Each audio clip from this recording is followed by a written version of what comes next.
आज आपण बघणार आहोत ह्युमिक ॲसिड वापरण्याचे फायदे. तर ह्युमिक ॲसिड हे खत नसून यात अतिशय अल्प प्रमाणात सूक्ष्म व मुख्य अन्नद्रव्य असून मातीचे भौतिक, रासायनिक व जैविक गुणधर्म सुधारणारे हे सुधारक आहे. तर त्याचे ह्युमिक ॲसिडचे वेगवेगळे फायदे आहेत, ते आपण जाणून घेऊया. तर ह्युमिक ॲसिड हे सेंद्रिय घटकाच्या म्हणजेच जनावरांची विष्ठा असेल किंवा गोमूत्र असेल, पालापाचोळा आणि शेतातील इतर काडी कचरा हा कुजून त्याचे विघटन होऊन तयार झालेला पदार्थ म्हणजेच ह्युमस. तर हल्ली बाजारामध्ये वेगवेगळ्या प्रकारचे ह्युमिक ॲसिड मिळून जाते, जे पोटॅशियम ह्युमेटच्या रूपात असते, ज्यामध्ये ह्युमिक ॲसिडवरती कॉस्टिक पोटॅशची प्रक्रिया करून ते तयार केलं जातं. तर शेतीसाठी महत्त्वाचे तर अशा या ह्युमिक ॲसिडचे शेतीसाठी महत्त्वाच्या घटकांचे फायदे आपण जाणून घेऊयात. तर ह्युमिक ॲसिड वालुकामय माती म्हणजे रेताळ जमीन असेल, या मातीमधील पाण्याचा व अन्नद्रव्याचा ऱ्हास कमी करते. त्याचबरोबर ह्युमिक ॲसिड वालुकामय मातीला कुजवून उपजाऊ जमिनीमध्ये त्याचं रूपांतर करते, ज्यामध्ये जमिनीची पाणी धरून ठेवण्याची क्षमता वाढते व जमिनीमध्ये हवा खेळती राहते. हे सगळ्यात महत्त्वाचा फायदा आहे की जमिनीची पाणी धरून ठेवण्याची क्षमता वाढवणे आणि जमिनीमध्ये हवा खेळती ठेवणं. त्यानंतर पुढचा फायदा आहे पांढऱ्या मुळाची वाढ जलद गतीने करण्यासाठी ह्युमिक ॲसिडचा वापर होतो. म्हणजेच जे तुमचं पीक आहे त्याच्या पांढऱ्या मुळाची वाढ अगदी जलद गतीने होते. तसेच मातीला तडा जाणे, पृष्ठभागावरून पाण्याचा बहाव कमी करते आणि मातीची धूप थांबवण्यास ह्युमिक ॲसिडची महत्त्वाची भूमिका निभावते. तसेच ह्युमिक ॲसिडमुळे मातीची पाणी साठवण्याची क्षमता वाढवते आणि त्यामुळे दुष्काळाचा प्रतिकार करण्यास मदत होते. ह्युमिक ॲसिडमुळे मातीचा रंग गडद होतो, त्यामुळे सूर्याची ऊर्जा शोषण्यात त्यास मदत होते. ठीक आहे, म्हणजेच मातीचा रंग हा गडद होऊन चांगल्या रीतीची माती तयार होते. त्यानंतर आम्लयुक्त व क्षारयुक्त मातीच्या समूहामध्ये तटस्थता आणण्याचे काम हे ह्युमिक ॲसिड करते. म्हणजेच क्षार कंट्रोल करणं आणि आम्ल म्हणजेच ॲसिड कंट्रोल करणं हे काम ह्युमिक ॲसिड करत असते. त्यानंतर अन्नद्रव्ये व पाणी शोषून घेण्याची क्षमताही वाढवली जाते. तसेच पिकांची नैसर्गिक रोग व किडीच्या विरोधात लढण्याची प्रतिकारक क्षमता वाढवते. मुळांची श्वसन प्रक्रिया सुधारते. तसेच मुळाच्या वाढीस उत्तेजना देते व मुळांची निर्मिती वाढवते.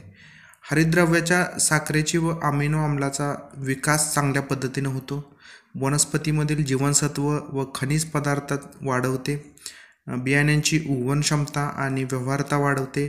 तसेच पेशींची विभागणी वाढवून पीक वाढीस उत्तेजना देते.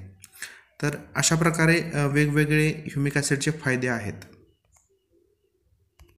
यानंतर आपण पाहणार आहोत तर चांगल्या प्रकारे ह्युमिक ॲसिड घरच्या घरी आपण कसं बनवता येतील. तर बाजारामध्ये जे आपल्याला ह्युमिक ॲसिड मिळतं आहे ते खूप महाग असते आणि आपण सहजपणे घरच्या घरी कमी खर्चामध्ये ह्युमिक ॲसिड आपण तयार करू शकतो. तर चांगल्या प्रतीचं दर्जेदार ह्युमिक ॲसिड आपण घरच्या घरी कमी खर्चामध्ये कसं तयार करतो. तर यासाठी लागणारं साहित्य आहे, आपल्याला लागणार आहे तांदूळ 2 किलो आणि एक मातीचं मडकं लागणार आहे.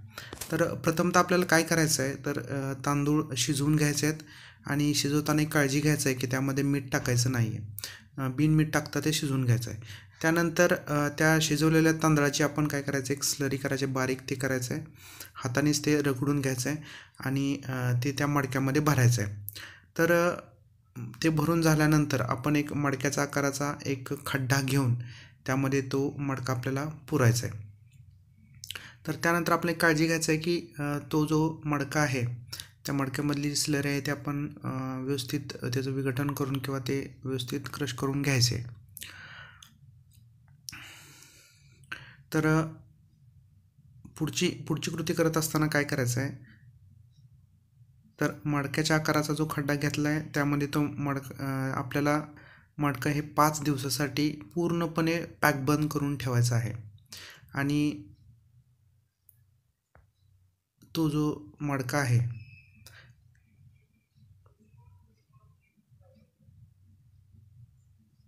त्याच्यावरती झाकण ठेवून, ठीक आहे, ते 5 दिवसासाठी आपल्याला जमिनी आड करायचा आहे. अजून एक आपल्याला काळजी घ्यायची आहे की जे मडक्याचं वरचं जे तोंड आहे, ठीक आहे, ते आपल्याला कपड्याने पूर्णपणे बांधून घ्यायचं आहे. म्हणजे जे कीटक असतील किंवा मुंग्या असतील डायरेक्टली आत जाऊ नये म्हणून ती काळजी घ्यायची आपल्याला. ते कपड्यानं पूर्णपणे बांधून घ्यायचं आणि त्याच्यावरती झाकून घ्यायचं आहे.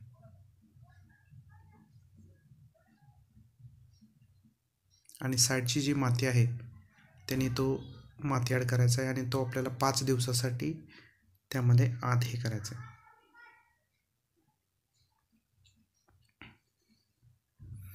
तर अजून एक काळजी घ्यायचं आहे की तो जो खड्डा खांदायचा तो सावलीला खांदायचा आहे, ऊन नाही लागलं पाहिजे.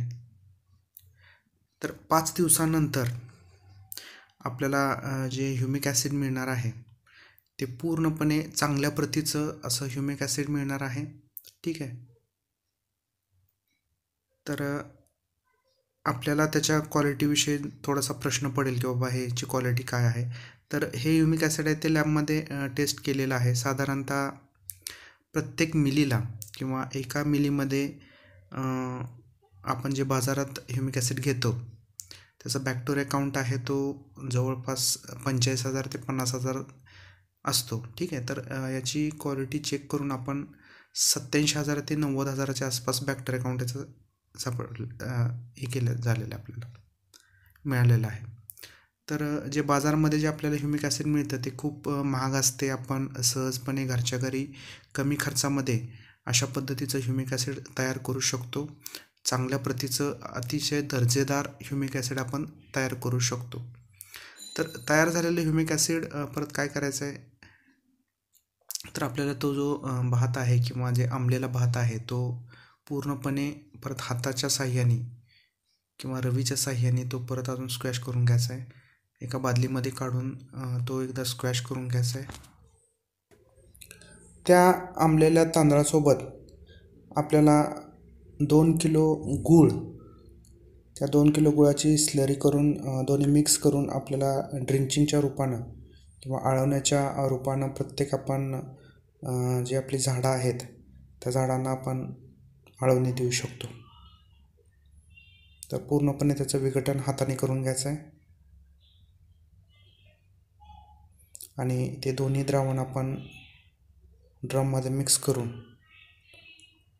त्याचं ड्रिंचिंग करायचं आहे किंवा स्प्रे केलं तरी चालेल.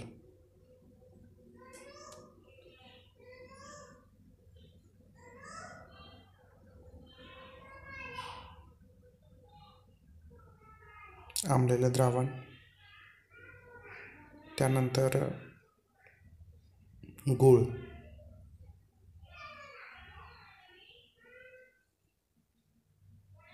चांगल्या प्रकारचं ह्युमिक ॲसिड हे आपलं तयार झालं आहे. ते दोन्ही द्रावण हलवून घ्यायचे आहेत.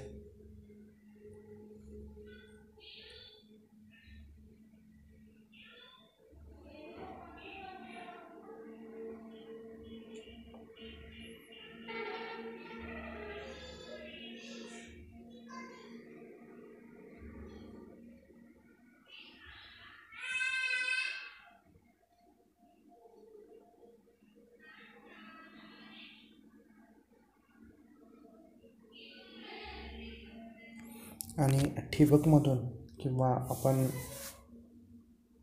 आळवण्याच्या रूपानं ते आपण डायरेक्टली पिकांच्या मुळाशी देऊ शकतो.